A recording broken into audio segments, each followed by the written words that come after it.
मैं देश के सबसे बड़े सराफा बाज़ार यानी कि सोने चांदी के जवाहरात के सबसे बड़े बाज़ार चांदनी चौक के कूचा महाजनी में हूँ। ज्वेलर्स ने एक दिन की हड़ताल का आह्वान किया है और उसका यहाँ पर व्यापक असर दिख रहा है। ज़्यादातर जो ज्वेलर्स की दुकान है वो यहाँ पर सुबह से बंद दिखाई दे रही हैं। कुछ एक दुकानें ज़रूर यहाँ पर खुली हुई दिखाई देती हैं, लेकिन थोड़ा सा जांच करें तो पता चलता है कि ये बुलियन की दुकानें यानी कि सोना चांदी में बड़े लेवल पर यानी कि जो सोने के बिस्कुट होते हैं या जो चांदी की सिल्लियाँ होती हैं वो उनमें डील कर रहे होते हैं। लेकिन जो ज्वेलर हैं, जो जवाहरात बनाते हैं, ज्वेलरी बनाते हैं, वो ज़्यादातर दुकानें जो हैं, आभूषण की जो दुकानें हैं, वो यहाँ पर ज़्यादातर दुकानें बंद हैं। और जैसा कूचा महाजनी का हाल है कि ज़्यादातर जो ज्वेलरी की दुकानें बंद हैं, ठीक वैसा ही यहाँ से कुछ ही दूर रिटेल का ज्वेलरी का एक बड़ा बाज़ार है जिसको दरीबा कला बोलते हैं। वहाँ पर भी जो ज्वेलरी की दुकानें हैं, ज़्यादातर ज्वेलरी की दुकानें बंद ही पड़ी हुई हैं।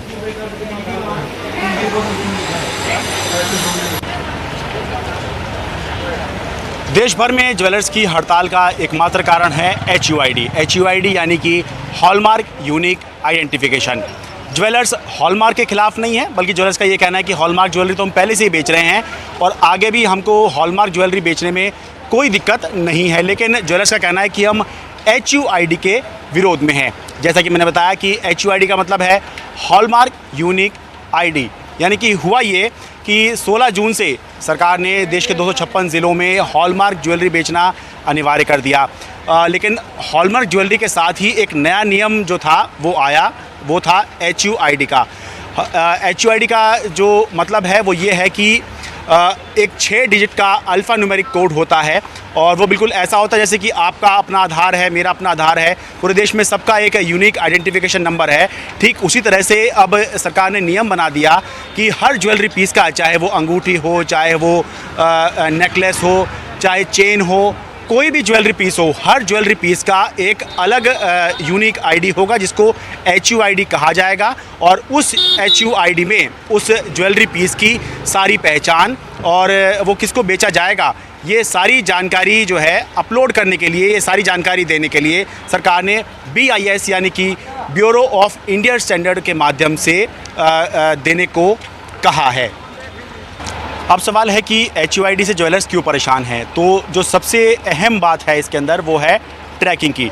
ज्वेलर्स को लगता है कि इसके माध्यम से सरकार ट्रैकिंग कर सकती है जिससे कि ग्राहक आशंकित हो सकता है। कैसे?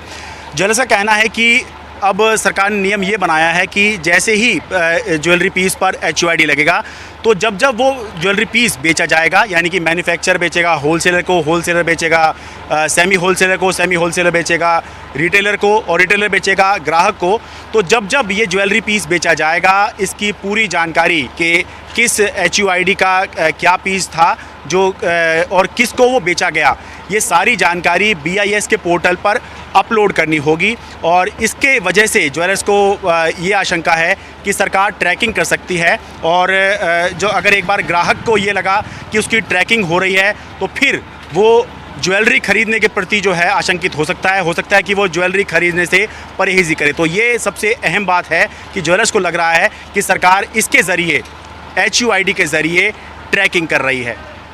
दूसरी शिकायत जो ज्वेलर्स कर रहे हैं वो ये है कि सरकार के पास हॉलमार्किंग का पूरा इंफ्रास्ट्रक्चर नहीं है। यानी कि सरकार ने हॉलमार्किंग अनिवार्य लागू तो कर दी है, लेकिन हालत ये है कि पहले जहां सेम डे हॉलमार्किंग होके ज्वेलरी मिल जाया करती थी, आज 5 से 10 दिन का समय लग जा रहा है। तीसरी समस्या जो HUID से ज्वेलर बता रहे हैं वो ये है कि अब अगर कोई ग्राहक उनके पास आता है और ये कहता है कि कोई चेन अगर वो ख़रीद रहा है, इसको छोटी कर दीजिए या बड़ी कर दीजिए, कोई अंगूठी है छोटी कर दीजिए या बड़ी कर दीजिए, या किसी तरह का कॉम्बिनेशन पसंद आता है ग्राहक को कि नेकलेस एक जगह से पसंद आ रहा है, झुमके किसी और सेट में से पसंद आ रहे हैं, तो जो ज्वेलर है उसके पास केवल 2 ग्राम तक की छूट होगी कि वो ज्वेलरी में बदलाव कर सकता है। अगर इससे ज़्यादा का बदलाव है तो फिर ज्वेलर को जो है वो एक पूरा प्रोसेस वापस HUID का अपनाना पड़ेगा। क्योंकि दिक्कत ये है कि जब HUID लग जाता है तो उसके साथ उसकी पूरी पहचान होती है कि वो असल में क्या चीज़ है, कि वो अंगूठी है या नेकलेस है, उसका वज़न कितना है, सारी चीज़ें उसमें आ जाती हैं। तो अपनी तरफ से वो किसी भी तरह का बदलाव 2 ग्राम तक तो कर सकता है, लेकिन इससे ज़्यादा का अगर बदलाव है तो ज्वेलर के पास अधिकार नहीं है। उसको वापस अगर कुछ बदलाव करना है तो दोबारा से इन्फॉर्म करना पड़ेगा और HUID कराने के लिए उसको भेजना पड़ेगा। तो ज्वेलर्स का ये कहना है कि इस क्लॉज की वजह से या इस नियम की वजह से ज्वेलर ना होकर बल्कि एक ट्रेडर की भूमिका में आ गए हैं। एक और समस्या जो ज्वेलर बता रहे हैं वो ये है कि इस नए नियम के अंदर ये तय किया गया है कि हॉलमार्किंग में अगर कोई दिक्कत मिलती है या कोई गुणवत्ता में दिक्कत मिलती है तो जो ज्वेलर्स को बेच रहा है उसको ही जिम्मेदार माना जाए। जबकि ज्वेलर्स का ये कहना है कि जब एक थर्ड पार्टी से या सरकार के द्वारा ऑथराइज हॉलमार्किंग सेंटर से हॉलमार्किंग करा ली है तो उसके बाद सारी जिम्मेदारी उस हॉलमार्किंग सेंटर की होनी चाहिए, ना कि ज्वेलर की। इसे ऐसे समझिए कि ज्वेलर्स का ये कहना है कि मान लीजिए मैन्युफैक्चरर ने जब शुरू में ज्वेलरी बनाई तो उस समय उसने हॉलमार्किंग सेंटर को दे दिया और उस पर हॉलमार्क हो गया। हॉलमार्क होने के बाद वो होलसेलर को बेची गई, होलसेलर ने उसको सेमी होलसेलर को बेचा और फिर जो है वो रिटेलर पर आ गई। तो अगर रिटेलर के लेवल पर अगर उसमें हॉलमार्किंग में कोई दिक्कत मिलती है, किसी तरह की गुणवत्ता में दिक्कत मिलती है तो उस रिटेलर को जिम्मेदार ना माना जाए बल्कि जिसने हॉलमार्किंग की है उसको जिम्मेदार माना जाए। तो ज्वेलर्स ये चाहते हैं कि ये नियम जो है बदला जाए, जिम्मेदारी उनके ऊपर ना डाली जाए बल्कि जिसने हॉलमार्किंग की है जिम्मेदार उसको तय किया जाए। ये नई जो प्रक्रिया है वो प्रक्रिया पुरानी जो कस्टमर फ्रेंडली और ज्वेलर फ्रेंडली प्रक्रिया थी उससे बहुत दूर है। पहले की प्रक्रिया में ज्वेलर्स का नाम ज्वेलरी पे होता था, हॉलमार्किंग सेंटर का नाम ज्वेलरी पे होता है, वो अब इस नई प्रक्रिया में नहीं होता है।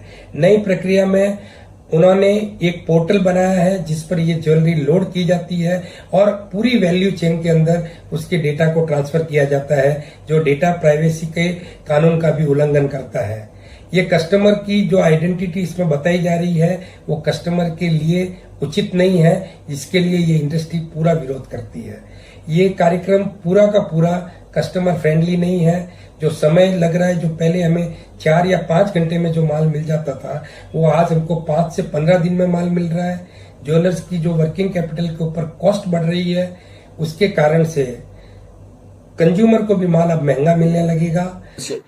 कोई भी BIS फेक हॉलमार्किंग को रोकने के लिए अगर हॉलमार्क सेंटर पे कोई कानून लाती है तो हमें उसमें कोई दिक्कत नहीं है।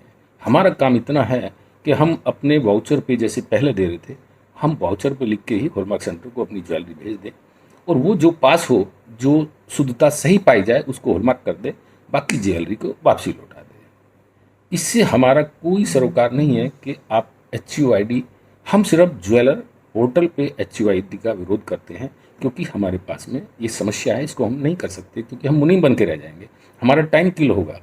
एक दिन में एक स्टाफ रखते हैं तो वो कितने पीस वो HUID चढ़ाएगा, तो ये बहुत बड़ी समस्या है। इस पे अगर सुनवाई होगी तो हम लोग भी काम को ईज ऑफ डूइंग बिजनेस जो हमारे प्रधानमंत्री जी का नारा है उसके अनुसार कर पाएंगे। ज्वेलर्स की मांग है कि जब तक नई व्यवस्था की सारी खामियां दूर नहीं हो जाती तब तक सरकार इस नई व्यवस्था को केवल ट्रायल बेसिस पर ही चलाए।